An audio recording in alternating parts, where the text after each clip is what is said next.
নির্বাহী ম্যাজিস্ট্রেটের ক্ষমতা পেল সেনাবাহিনী। রাজধানী সহ সারা দেশে বাংলাদেশ সেনাবাহিনীকে বিশেষ নির্বাহী ম্যাজিস্ট্রেটের ক্ষমতা দিয়েছে সরকার। সেনাবাহিনীর কমিশনপ্রাপ্ত কর্মকর্তাদের এ ক্ষমতা দেওয়া হয়েছে। মঙ্গলবার জনপ্রশাসন মন্ত্রণালয়ের এক প্রজ্ঞাপনে এ সিদ্ধান্তের কথা জানানো হয়। প্রজ্ঞাপন জারির তারিখ অর্থাৎ মঙ্গলবার থেকে এই সিদ্ধান্ত কার্যকর হয়েছে। আগামী 2 মাস 60 দিন এই সিদ্ধান্ত বলবৎ থাকবে। কোটা সংস্কার আন্দোলন ঘিরে ঢাকাসহ সারা দেশে সংঘর্ষ ছড়িয়ে পড়লে গত 19 জুলাই দিবাগত রাতে সারা দেশে সেনাবাহিনী মোতায়েন ও কারফিউ জারি করে সরকার। ছাত্র জনতার অভ্যুত্থানে 5 আগস্ট আওয়ামী লীগ সরকারের পতন হয়। এরপর 8 আগস্ট অন্তর্বর্তী সরকার গঠিত হয়। দেশের বিদ্যমান পরিস্থিতিতে এখনও সারা দেশে সেনাবাহিনী মোতায়েন আছে। বর্তমানে আইন শৃঙ্খলা পরিস্থিতি নিয়ে নানা আলোচনার মধ্যে সেনাবাহিনীকে নির্বাহী ম্যাজিস্ট্রেটের ক্ষমতা দিল সরকার। প্রজ্ঞাপনে বলা হয়, ফৌজদারি কার্যবিধি অনুযায়ী সেনাবাহিনী কমিশনপ্রাপ্ত কর্মকর্তাদের বিশেষ নির্বাহী ম্যাজিস্ট্রেটের ক্ষমতা অর্পণ করা হলো।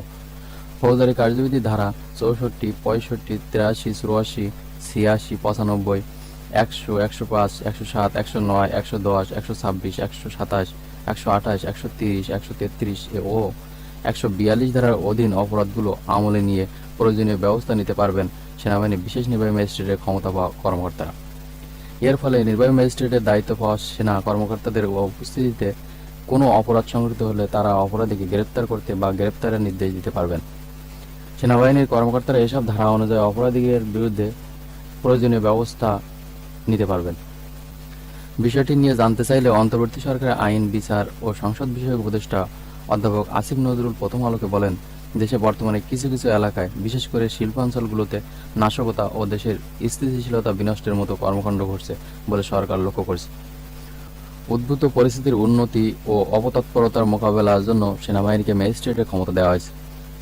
তিনি বলেন, দেশের বৃহত্তর স্বার্থে সীমিত সময়ের জন্য এই ক্ষমতা দেওয়া হয়েছে। পরিস্থিতির উন্নতি হলে সেনাবাহিনীর এমন দায়িত্ব পালনের প্রয়োজনীয়তা আর থাকবে না। জাতিসংঘের তথ্য অনুসন্ধান দলের কাজ শুরু। বৈষম্য বিরোধী ছাত্র আন্দোলনের কর্মসূচি চলাকালে মানবাধিকার লঙ্ঘনের তদন্ত শুরু করেছে জাতিসংঘের মানবাধিকার বিষয়ক হাই কমিশনের তথ্যানুসন্ধান দল। সুইজারল্যান্ডের জেনেভা থেকে গতকাল সোমবার ঢাকায় আসেন প্রতিনিধি দলের 3 সদস্য। আজ মঙ্গলবার তারা অন্তর্বর্তী সরকারের পররাষ্ট্র উপদেষ্টা মোহাম্মদ তৌহিদ হোসেনের সঙ্গে তার দপ্তরে দেখা করেন। সাক্ষাৎ শেষে পররাষ্ট্র উপদেষ্টা তৌহিদ হোসেন সাংবাদিকদের বলেন, জাতিসংঘের তদন্ত দলের সঙ্গে বৈঠক হয়েছে। আমরা চাই তারা সম্পূর্ণ নিরপেক্ষভাবে তদন্ত করুক। তারা তদন্তের কাজে কোথাও গেলে সেখানে যদি নিরাপত্তার ব্যবস্থা বা থাকার ব্যবস্থা করতে হয় সেরকম লজিস্টিক্স সহযোগিতা করতে আমরা রাজি আছি, এটি তাদের বলেছি। জাতিসংঘের তথ্য অনুসন্ধান মিশন সরকারের কাছে কোনো সহযোগিতা চেয়েছে কিনা প্রশ্নের জবাবে পররাষ্ট্র উপদেষ্টা বলেন, এখনও তারা সহযোগিতার বিষয়ে কিছু বলেনি। তারা নিজেরাই সবকিছু আয়োজন করতে পারবে বলে মনে করছে, প্রয়োজন হলে তারা জানাবে। পররাষ্ট্র উপদেষ্টার সঙ্গে বৈঠকের পর আজ আরও একাধিক বৈঠক করেছেন জাতিসংঘ প্রতিনিধি দলের সদস্যরা। প্রাথমিকভাবে জাতিসংঘের তথ্য অনুসন্ধান দল বাংলাদেশে 4 সপ্তাহ অবস্থান করবে। তদন্তের জন্য প্রয়োজন হলে আরও কয়েকদিন তারা থাকতে পারে। জাতিসংঘ অন্তর্বর্তী সরকারের একাধিক সূত্র এসব বিষয়ে প্রথম আলোকে নিশ্চিত করেছে। সূত্রগুলো আরও জানিয়েছে, তথ্য অনুসন্ধান দলটি গত জুলাই ও আগস্টের শুরুর দিকে বাংলাদেশে ঘটে যাওয়া মানবাধিকার বিরোধী অপরাধ ও বিচার বহির্ভূত হত্যাকাণ্ড সহ 15 ধরনের মানবাধিকার লঙ্ঘনের ঘটনা তদন্ত করবে। তদন্ত প্রতিবেদন আগামী নভেম্বর শেষ সপ্তাহের মধ্যে অন্তর্বর্তী সরকারের কাছে জমা দেওয়া হতে পারে। বিএনপির ভারপ্রাপ্ত চেয়ারম্যান তারেক রহমান বলেছেন, অন্তর্বর্তী সরকারের সব কার্যক্রম মনোভূত না হলেও তাদের কিছুতেই ব্যর্থ হতে দেওয়া যাবে না। তিনি বলেন, মনে রাখতে হবে, এ সরকারের ব্যর্থতা মানে আমাদের সবার ব্যর্থতা। হাজারো শহীদের আত্মদান আর ছাত্র জনতার সর্বস্তরের মানুষের ত্যাগ তিতিক্ষার গণ আন্দোলনের ফসল এ সরকার জনগণেরই সরকার।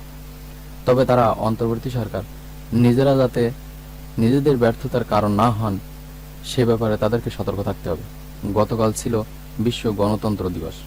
এ উপলক্ষে বিকালে রাজধানী নয়াপল্টনে বিএনপির কেন্দ্রীয় কার্যালয়ের সামনে কেন্দ্রীয় বিএনপি আয়োজিত সমাবেশে প্রধান অতিথির ভার্চুয়াল বক্তৃতায় তিনি এ আহ্বান জানান। দলীয় নেতাকর্মীদের উদ্দেশ্যে তারেক রহমান বলেন, সংস্কার কার্যক্রমের পথ ধরে নির্বাচনী রোডম্যাপে উঠবে দেশ। সুতরাং আসুন আমরা সবাই কাজের মাধ্যমে জনগণের বিশ্বাস, ভালোবাসা অর্জন করি, জনগণের সঙ্গে থাকি, জনগণকে সঙ্গে রাখি। বিএনপি মহাসচিব মির্জা ফখরুল ইসলাম আলমগীর সমাবেশে সভাপতিত্ব করেন। সমাবেশ সমন্বয়কের দায়িত্ব ছিলেন বিএনপির স্থায়ী কমিটির সদস্য অধ্যাপক ডক্টর এজেড.এম জাহিদ হোসেন ও বিএনপির যুগ্ম মহাসচিব হাবিব উন নবী খান সোহেল। পরিচালনা করেন বিএনপির প্রচার সম্পাদক সুলতান সালাউদ্দিন টুকু ও ঢাকা মহানগর বিএনপির উত্তরে সদস্য সচিব আমিনুল হক ও দক্ষিণের সদস্য সচিব তানভীর আহমেদ রবিন। কক্সবাজার বিমানবন্দর থেকে আওয়ামী লীগ নেতা রাশেদ খান আটক। কক্সবাজারের জেলা আওয়ামী লীগ নেতা ও বিশিষ্ট ব্যবসায়ী মাসুদুল হক রাশেদকে আটক করেছে র্যাব সদস্যরা। মঙ্গলবার 17 সেপ্টেম্বর সন্ধ্যায় কক্সবাজার বিমানবন্দর থেকে তাকে আটক করা হয়েছে। র্যাব সদস্যরা তাকে আটকের পর গতকাল মঙ্গলবার রাত 10টার দিকে কক্সবাজার সদর মডেল থানা পুলিশের কাছে সোপর্দ করেন। রাত 11টার দিকে কক্সবাজার জেলা পুলিশের অতিরিক্ত পুলিশ সুপার মোহাম্মদ জসিমউদ্দিন চৌধুরী বিষয়টি কালের কণ্ঠকে নিশ্চিত করেছে। 9 কারখানায় দিনভর শ্রমিক অসন্তোষ, আবারও অস্থিতিশীল গাজীপুর। 2 দিন পরিস্থিতি স্বাভাবিক থাকার পর আবারও গাজীপুর শিল্পনগর অস্থিতিশীল হয়ে উঠেছে। মঙ্গলবার বিভিন্ন দাবিতে মোট 9টি কারখানায় শ্রমিক অসন্তোষ দেখা গেছে। দাবি আদায়ে কোথাও মহাসড়ক অবরোধ, কোথাও বা কর্মবিরতি পালন করেন শ্রমিকরা। এতে কারখানাগুলোর উৎপাদন কার্যক্রম যেমন বন্ধ হয়ে যায়, তেমনি সাধারণ মানুষের চলাচলেও ভোগান্তি ঘটে। আওয়ামী লীগ সরকারের পতনের পর গত 21শে আগস্ট 6 দফা দাবিতে গাজীপুরে প্রথম আন্দোলন শুরু করেন টঙ্গীর বেক্সিমকো ফার্মাসিউটিক্যাল লিমিটেড কারখানার শ্রমিকরা। এরপর ধীরে ধীরে অন্যান্য কারখানায়ও বিভিন্ন দাবিতে আন্দোলন শুরু হয়। মাঝে কিছুদিন বন্ধ থাকার পর 1 সেপ্টেম্বর থেকে আবারও শুরু হয় আন্দোলন। এরপর প্রতিদিনও বিক্ষোভ লেগেছিল। দাবি আদায়ে কারখানায় হামলা, ভাঙচুর ও অগ্নিসংযোগের ঘটনা ঘটে। ঝামেলা এড়াতে ছুটি সহ অনির্দিষ্টকালের জন্য বন্ধ ঘোষণা করা হয় অনেক কারখানা। গত 2 দিন পরিস্থিতি স্বাভাবিক হয়ে আসে, তাতে বন্ধ কারখানাগুলো চালু হয়, কিন্তু আবারও অস্থিতিশীল হয়ে উঠেছে পরিস্থিতি। গাজীপুর শিল্প পুলিশ ও স্থানীয় সূত্রে জানা গেছে, গত জুলাই ও আগস্ট মাসের বেতনের দাবিতে গতকাল সকালে টঙ্গীর খাপাড়া এলাকার সিজন ড্রেসের লিমিটেড কারখানার সামনে শ্রমিকেরা বিক্ষোভ শুরু করেন। এক পর্যায়ে সকাল 10:15টার দিকে তারা খাপাড়ার এশিয়া পাম্প এলাকা ঢাকা ময়মনসিংহ মহাসড়ক অবরোধ করেন। এতে যান চলাচল বন্ধ হয়ে মানুষের চলাচলে ব্যাপক ভোগান্তি দেখা দেয়। পরে পুলিশের হস্তক্ষেপে দুপুর 12টার দিকে সড়ক ছাড়েন বিক্ষুব্ধ শ্রমিকেরা। সাগরে আবারও লঘুচাপের সংখ্যা, বাড়তে পারে বৃষ্টি। বঙ্গোপসাগরে আবারও লঘুচাপের সংখ্যা দেখা দিয়েছে, ফলে দেশে ফের বাড়তে পারে বৃষ্টি। উপসাগরের বাংলাদেশ অংশে গত 1.5 মাসে 5টি লঘু ও নিম্নচাপ তৈরি হয়েছে। সর্বশেষ নিম্নচাপটি বাংলাদেশের কক্সবাজার উপকূলে প্রবেশ করেছিল 4 দিন হলো। এটি দুর্বল হতে না হতে বঙ্গোপসাগরে আরেকটি লঘুচাপ তৈরির আশঙ্কা দেখা দিল। আবহাওয়া অধিদপ্তরের পূর্বাভাসে এ তথ্য তুলে ধরা হয়েছে। তাতে বলা হয়েছে, আজ বুধবার থেকে আগামী শুক্রবার পর্যন্ত সারা দেশে বৃষ্টি কমতে পারে। এ সময় উপকূলীয় কয়েকটি জেলা হালকা থেকে মাঝারি বৃষ্টি হতে পারে।